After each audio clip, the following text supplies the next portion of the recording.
Hey guys, and welcome back. And if you're new here, thanks for joining us today. So it is Sunday. What's today? The 30th or the 31st? Something like that. So it's the end of the year. So I figured let's do a little recap of our 2023 full-time RVing. So let's talk about campgrounds first. Right. So this year in Florida, we've stayed in 11 campgrounds, a combination of Thousand Trails and Trails Collections. We've stayed at the three main Thousand Trails in Florida, which are Peace River in Wauchula. There is Thousand Trails Orlando, which is in Claremont. And there is Thousand Trails Three Flags, which is in Wildwood, Florida. Yep. And then for the Trails collections, we did 8 of them. This year, East Coast Florida, we only did 1, whereas last year we hit up a lot of them on the East Coast. I like the East Coast. Yeah. So we did Pompano Beach, obviously, since that is basically close to home base for us to see family. And then Central Coast, we did a lot more Central Coast this year. We stayed in Winter Garden. We stayed in Claremont at the Clearbrook RV Resort. We did Kissimmee, which was the Sherwood Forest, and we did Eustis, which was Southern Palms. And we decided to hit up the West Coast a little bit. So we did Hudson, Florida. Yep. Which we really liked. We did. We did Zephyr Hills, which was okay. I don't mind going back. And we did Crystal River, which the area was nice, but we didn't quite love that campground too much. Yeah. So yeah, those are the 11 campgrounds that we visited in the state of Florida this year, 2023. Yeah, we have paid 0 for campground stays. Obviously not 0 because we have dues to pay. Of course. But the dues, like I mentioned before, they're like $670, $650 for the year. Yeah. So you do the math. And if you've never seen it and you're interested in wondering how are you staying at so many campgrounds and not paying any overnight fees except for the annual dues, I'll go ahead and link above our Thousand Trails Is It Worth It video. That's where we discussed what it is that we did, how we purchased it, because we used the outlet. We didn't buy it like whole price, retail price. We bought it at a discounted price. So I'll link that up above in case you're interested in checking that out. So let's cover some major events this year. And I have this out because it's just an easy reminder having our little tablet. We kicked off the new year in a new rig because November of last year is when we ended up losing the Jayco and moved into the Evergreen. Yep. So the new year, we basically started settling in, doing some renovations to try to make it home. But at last, we did a little painting, you know. We bought nice sheets. We got help from some RVers that reached out for us. But I think the Evergreen kept reminding us of the loss that we had. That was, I think, one psychological aspect of the Evergreen that we were having a hard time. We couldn't figure out why it wasn't working for us.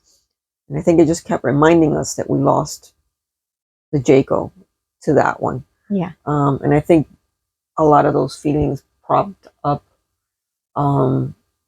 how to move forward. Yeah, never feeling like home, you know, wanting to find something to make it home. Hence, towards now the end of this year, we're in our new home. Yeah. So this is the Sunset RV, I don't know. Sunset RV Park. Sunlight Classic. Sunlight Classic. Yeah. And it's a 18 RD, rear door. So that's definitely a big major event for this year is transitioning into one and then moving into another. And we did very minor like upgrades here, just things that provided more comfort. Yeah. Not usual what we do in terms of painting and renewing and all that. It really didn't need a lot. And I think we're both getting used to like what RVs look like. Yeah. Then February, at the beginning of the year, I guess a lot of the snowbirds or travelers were already making their way back home. So before they left, we spent some time with them. We got to spend some time one last time because we spent a lot of time with them. Melody and Lou from Living Our Dream Now. Hi, guys. We get to spend some time with Dory and Mena, who live in Canada. And super cool people, by the way. Yeah. And their dog Fiona. Of course. She's so sweet. She's amazing. She's so sweet. And then Mary and Fred, before they started heading to the West Coast, I believe they were going, and they're the Adele campers. So we got to spend some time with all three of those YouTubers as well in February, and that was awesome. Hi, Mary and Mr. Fred. What's the next major event that happened? Your job. Oh, I started working in May. So I did get a full-time job in May, I believe. I don't remember my schedule. I think I was like working 11 to 7, 11 to 8. 11 to 8. And then later on in the year, after I've been there for like 90 days, I applied for part-time. So I thought I could spend more time Rving and enjoying the cities. So I'm part-time now, but yes, this year did come with a new full-time corporate America job for me. Dun, dun, dun. And then in June, I took the plunge and adopted Lucy. We got her at the Orange County Animal Shelter in, I believe it might be Orlando. Yeah. Orlando. And we've had her now for 6 or 7 months. We took her to the doctor. She needed her canines extracted because they were impacted. Yeah. She got all the medical care that she needed. She's gained weight. Oh, she's so chunky now.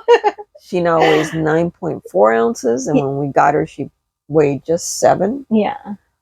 She got her hair back. She had a lot of hair lost in her back and towards her booty cheeks. Yeah. And so a lot of crustiness and dry skin. Yeah. All that is gone. And she has become a full-on brat.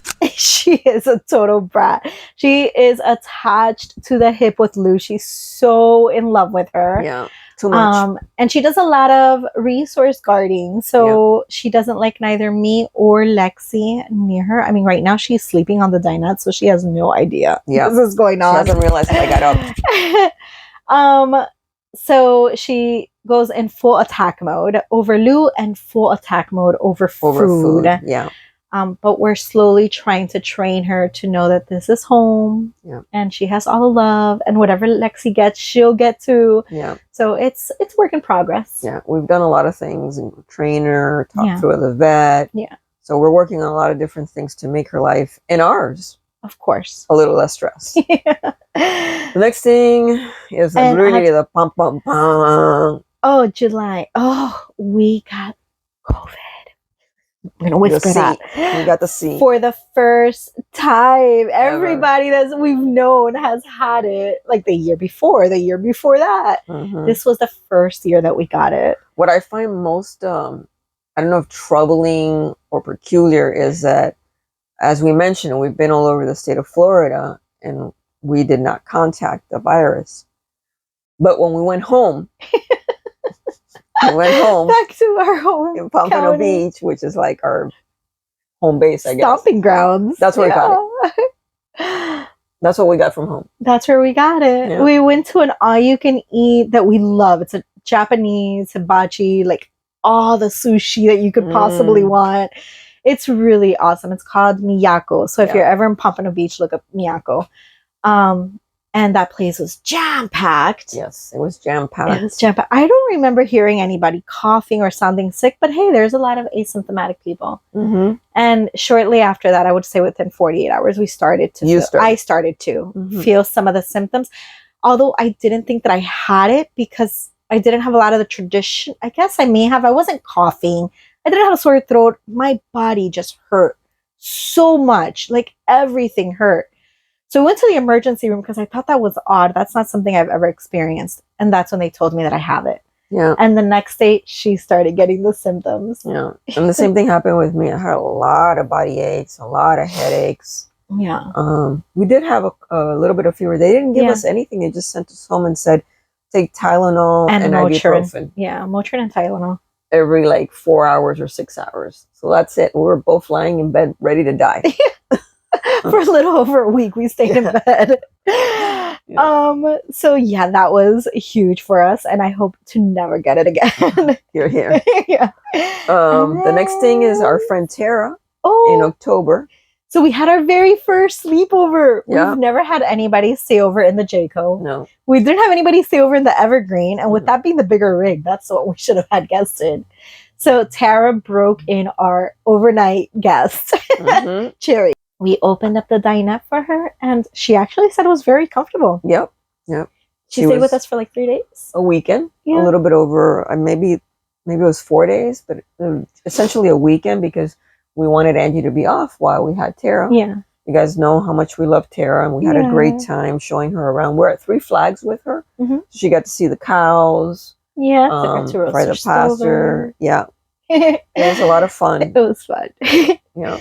And then November was obviously just the most recent stuff you guys saw. We had Thanksgiving. Lou's sister and brother-in-law and her niece came in their Class C to TTO also to camp with us. So it was our first holiday meal cooking in the rig, because I usually cook at their house. Yeah, it was the first holiday that we RV together. Yeah. Because we were all in our RVs, and that was the first time. And our niece Zoe had come home from school for the holidays, so it was a lot of fun. It was I really very liked special. It. Yeah.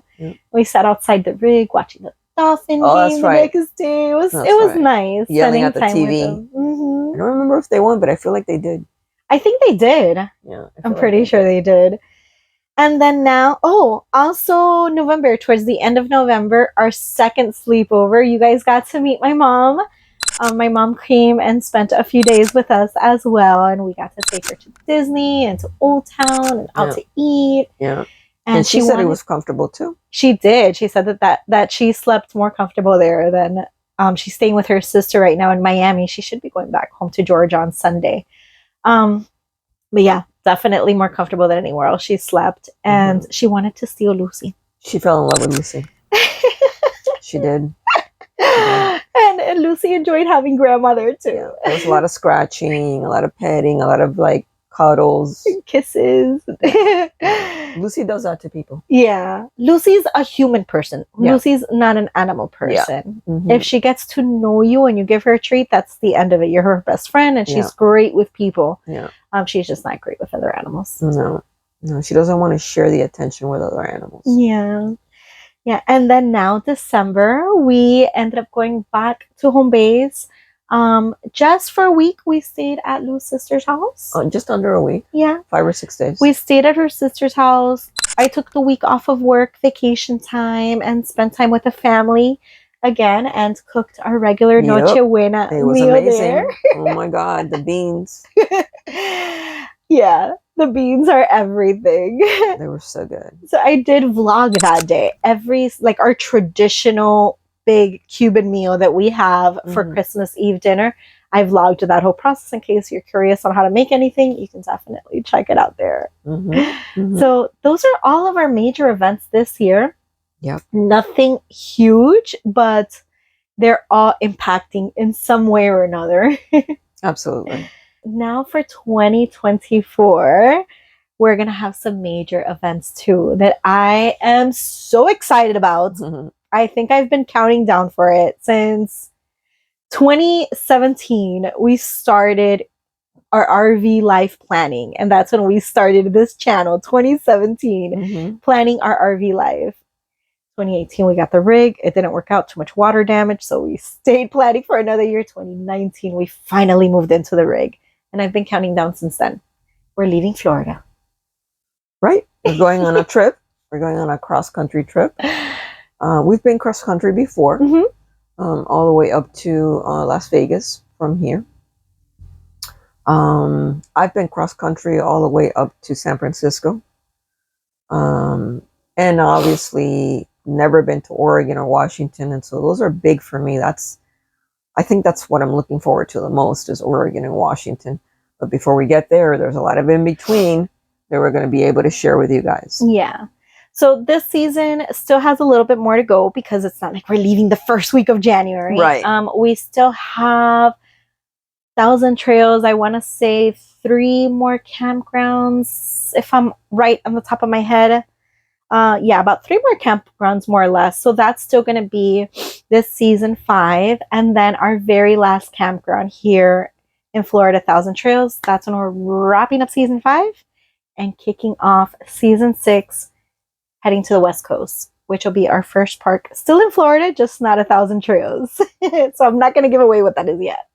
So thank you so much for following our journey of 2023 here in Florida, our season 5 RV full timing, I guess. And we really hope you have a wonderful end of year. Stay safe this New Year's, but have fun. And we wish you a very happy 2024. And we look forward to taking you with us to the West Coast. So stay tuned.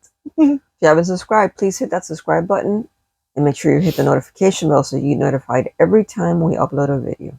And as always, thanks for watching, and we'll see you soon. Bye, guys.